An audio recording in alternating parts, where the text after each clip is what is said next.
يا أيها الذين آمنوا كتب عليكم الصيام كما كتب على الذين من قبلكم لعلكم تتقون أياما معدودات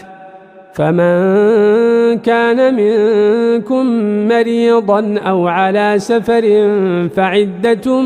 من أيام أخر وعلى الذين يطيقونه فدية طعام مسكين فمن تطوع خيرا فهو خير له وأن تصوموا خير لكم إن كنتم تعلمون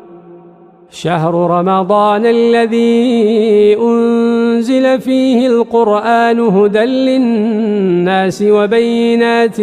من الهدى